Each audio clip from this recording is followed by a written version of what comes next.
आजम खान साहब, आजम खान अब्दुल्ला आजम, उनकी आजम साहब की वाइफ जेल गई। आजम जी ने खुद यहां तक कह दिया कि मैंने इस पार्टी को सब कुछ दिया, बट उतना स्ट्रांगली मेरे साथ सपा खड़ी नहीं रही, अखिलेश जी नहीं खड़े रहे।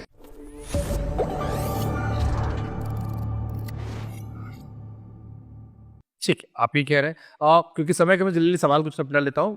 क्वेश्चन बहुत सारे मेरे पास है। आजम खान साहब, आजम खान अब्दुल्ला आजम, उनकी आजम साहब की वाइफ जेल गई।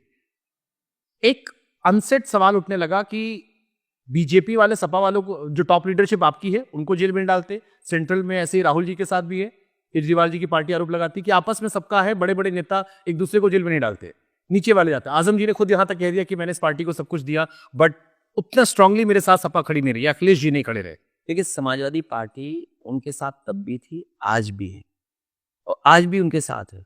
जितनी कानूनी लड़ाई, जितनी भी स्तर पे लड़ाइयाँ थी, उसमें पूरा साथ समाजवादी पार्टी ने दिया है। लेकिन जब सरकार ही चाहती है कि जेल जाएं, अधिकारी को एक्सटेंशन के बाद एक्सटेंशन इस बात के लिए दिया जाए कि इनको आजम साहब के परिवार को बर्बाद कर देना है, या समाजवादी पार्टी का इरफान विधायक है, इसको जेल ही भेजना है आपको, तो सरकार में अधिकारी क्या करेंगे?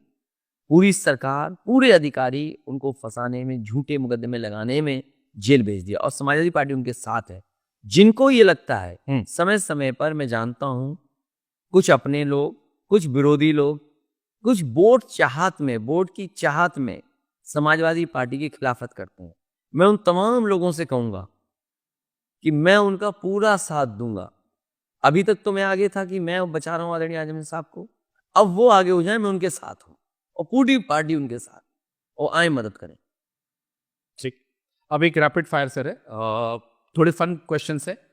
अगर अखिलेश यादव जी वापस आम आदमी बन जाए, टीपू बन जाए, तो सरकार की कौन सी योजना का लाभ उठाना चाहेंगे? कोई एक योजना जो आपकी हो या योगी जी की हो, जिसका लाभ आप उठाना चाहेंगे अगर आप आम आदमी बन जाए? मैं अगर आम आदमी बन जाऊंगा तो सैफई में रहूंगा। हाँ, सुबह सैफई से लखनऊ चलूंगा, और लखनऊ से फिर सैफई चला जाऊंगा, एक्सप्रेस वे पे ही चलता रहूँ। अरे इतनी मोहब्बत हो गई आपको? नहीं, वो एक सफर है, अपना करते रहेंगे। जब आम आदमी है तो मुझे आपने कहा कि आम आदमी क्या करेगा? आम आदमी सैफई रहेगा, अपना लखनऊ आएगा, उसी हाईवे से वापस सैफई चला जाएगा। ठीक है। यूपी सबसे बड़ा स्टेट है, कहते हैं कि ये प्रधानमंत्री का रास्ता यहीं से निकलता है। आप यंग भी हैं, अब आप नहीं मान रहे कि युवा आप हैं, वरिष्ठ हो गए हैं, लेकिन फिर भी अगर अखिलेश जी कभी प्रधानमंत्री बने तो पहला काम कौन सा करेंगे? प्रधानमंत्री बन के शपथ लूंगा। अरे ये तो इसी बात तो प्रधानमंत्री बनेंगे आप? तो सबसे पहला काम ये करेंगे कि कोई देश को सुधारेंगे। और देखिए, देश बहुत आगे जा किस सकता सेक्टर है। में? देखिए, देश बहुत आगे जा सकता है। यूपी जैसे प्रदेश में one of the best express way दिया हो, one of the best infrastructure दिए हों, और भी चीज़ों में one of the best cancer institute बनाया हो, मेट्रोज दी हो। पूरे देश में 5 डिस्ट्रिक्ट में कहीं मेट्रो नहीं चल रही होंगी। मुझे याद है, उस समय जो मनमोहन सिंह जी प्राइम मिनिस्टर थे, मैंने उनसे निवेदन किया। उन्होंने कहा कि आप अपनी स्टेट में 5 मेट्रो इकट्ठी चलाएंगे।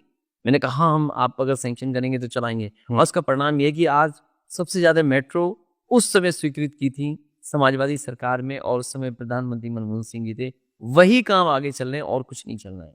तो लोगों का जीवन अच्छा हो, उनकी चीज़ें सुधर जाएं, महंगाई कम हो। ये बीजेपी की मुनाफाखोरी की वजह से महंगाई है, बीजेपी की जो चंदा लेने का तरीका है उसकी वजह से महंगाई है। कम से कम आम लोगों की महंगाई कम हो, जॉब्स निकलें। आज हमारे देश का नौजवान काम करना चाहता है, रोजगार करना चाहता है, नौकरी करना चाहता है, वो अपॉर्चुनिटीज मिले उसको, उसका रास्ता खोला जाए। देखिए, आपकी टीम मुझे देख रही है, लेकिन मेरा रैपिड फायर एक लाइन का होना चाहिए था, आप जवाब कीजिए। राजनीति में ज्यादा मजेदार कौन है, जनता या नेता? जनता। यही वाली बात पे कि 16,000 करोड़ का बनाया। नहीं, जनता। सुपर। सबसे बड़ा झूठ अपने बारे में जो आपने सुना हो? बहुत टिपिकल बात पूछ रहे हैं आप। सबसे झूठ कह रहा हूं। अच्छा, झूठ जो अपने बारे में झूठ ना, तो मैं ये कहना चाहता हूँ कि जो मैं सुनता हूँ, हमारे मुखर्जी जी कहते हैं हम लोग माफिया के लीडर हैं, हाँ, हम अपराधियों के लीडर हैं, ये सबसे बड़ा झूठ। ये एक बीच में नारा था, जो जितना बड़ा अपराधी उतना बड़ा समाज, ऐसा कुछ चला चलाते हैं। लेकिन ये जो आपने सवाल पूछा उसका यही है कि मुखर्जी जब मुझे कहते हैं कि मैं सबसे बड़ा माफिया हूँ, यही सबसे बड़ा झूठ है। तो ये क्यों टैग लग गया आप पर, या सपा पर? जैसे कि चाचा विधायक है कि हर आदमी कहता है कि हमारी सरकार है, हर आदमी अपने आप को अखिलेश यादव समझ लेता है। नहीं, क्योंकि उनके पास कोई विकास की योजनाओं पे टिप्पणी करने का है नहीं, और जो योजना समाजवादियों ने चलाई उन पर कोई प्रश्न नहीं लगा सकते, तो वो सोचते हैं कि पर्सनल लेवल पर इनका नुकसान किया जाए। ठीक है। एक लड़का नवरत्न यादव था, बड़ा वायरल होता है टीवी पे आजकल। लड़का लोग कहते हैं कि जिसको स्कूल कहने आता, अखिलेश जी ने कहा था स्कूल जाओ यार, बाद में नेता बन जाना। अभी वो गया नहीं है, उससे लोग पहाड़ा पूछते रहते हैं। आप मिले थे उससे? एक खजांची जो जिसको जो बैंक में पैदा हुआ, कोविड में, हाँ नहीं नोटबंदी में, मैं नोटबंदी में हुआ था, मैं उसको भी पढ़ा रहा हूँ और नवरत्न को भी मैं पढ़ा रहा हूँ। लेकिन नवरत्न की उम्र लेकिन उसको ज्यादा है। लेकिन उसने पहाड़ा रटा नहीं अब तक। उससे मीडिया वाले पूछते तो कहता हमसे मत पूछो, हम मुझे अखिलेश जी का। मुझे याद है कि अभी जन्मदिन जब मैंने मनाया था खजांची का, तो उसे वक्त है पोएम पूरी सीख करके आया था। वो पोएम उसने पूरी प्रेस के सामने सुनाई थी। हाँ, नवरत्न नहीं पढ़ रहा है, कम पढ़ा, उसको भी मैं पढ़ाऊंगा, क्योंकि ये जमाना पता नहीं कैसा है कि उसको भी आदत पड़ गई रील्स बनाने की। बहुत वायरल है वो इंस्टाग्राम पे, जबरदस्त वायरल होता उसको है। जो ये जो फोबिया है या जो उसको ये आदत पड़ गई, उससे निकालना बड़ा मुश्किल काम है। मैं आपसे भी सहयोग मांगूंगा इसमें।